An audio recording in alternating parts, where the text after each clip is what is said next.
भारतीय नागरिक सुरक्षा संहिता 2023 का सेक्शन 41 इस वीडियो में हम लोग समझेंगे अरेस्ट बाय मजिस्ट्रेट।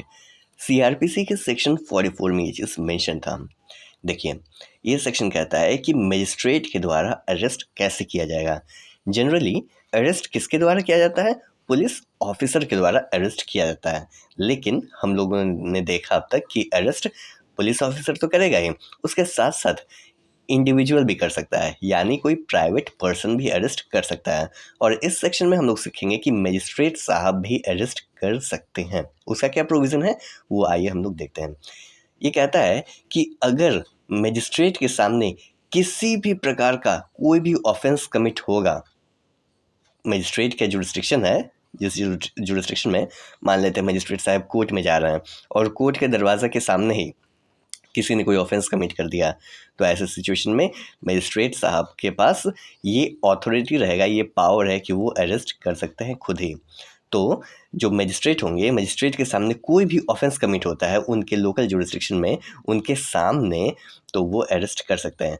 ऑफेंस का नेचर पूछ रहा है कैसा ऑफेंस होगा, तो ऑफेंस का कोई प्रकार ही नहीं है, कोई सा भी ऑफेंस हो सकता है, बेलेबल हो, नॉन बेलेबल हो, कॉग्निजेबल हो, नॉन कॉग्निजेबल हो, कोई भी मैटर ही नहीं है। लेकिन प्राइवेट पर्सन के केस में हम लोग क्या सीखे थे कि प्राइवेट पर्सन अरेस्ट तभी कर सकता है जब ऑफेंस कॉग्निजेबल हो, ठीक है। और यहाँ पर मजिस्ट्रेट की बात हो रही है, तो आपको पता है मजिस्ट्रेट दो प्रकार के होते हैं, एक एग्जीक्यूटिव होता है, एक जुडिशियल होता है। जुडिशियल मतलब जो कोर्ट में बैठते हैं, फैसला सुनाते हैं, दो पर्सन के बीच में विवाद हो जाता है तो उनको सॉल्व करने वाले मजिस्ट्रेट को जुडिशियल मजिस्ट्रेट कहा जाता है। लेकिन जो एग्जीक्यूटिव मजिस्ट्रेट होते हैं, जैसे कि डिस्ट्रिक्ट मजिस्ट्रेट हो गए या सब डिविजनल मजिस्ट्रेट हो गए, ये एग्जीक्यूटिव मजिस्ट्रेट हो गए। इनका काम दो लोगों के बीच का विवाद सॉल्व करना नहीं होता है, विवाद जो सॉल्व करेगा वो जुडिशियल मजिस्ट्रेट हो गया। एग्जीक्यूटिव मजिस्ट्रेट हो गए जैसे लाइसेंस को ग्रांट करना है, या इलेक्शन आ रहा है तो इलेक्शन में कैसे कैसे क्या क्या होगा, कौन सा रोड खुला रहेगा, कौन सा बंद रहेगा, क्या प्रोसीजर फॉलो करना है, वो सारी चीज़ें बनाने का काम एग्जीक्यूटिव मजिस्ट्रेट का होता है।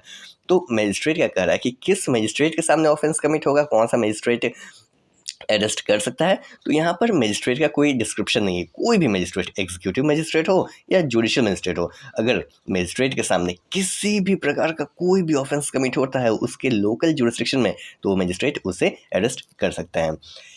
ही में हिमसेल्फ अरेस्ट, खुद अरेस्ट उसे किया जा सकता है मजिस्ट्रेट के द्वारा, खुद उसको पकड़कर यू आर अंडर अरेस्ट, या उसको पकड़ लिया जाएगा या बस ज़बान से ही बोल दिया जाएगा, या वो किसी दूसरे पर्सन को ऑर्डर कर सकेंगे कि पकड़ो उस ऑफेंडर को, पकड़ो उस पर्सन को जिसने भी ऑफेंस कमिट किया है, दूसरे पर्सन को ऑर्डर दिया जा सकता है उसी समय देयर एंड देन।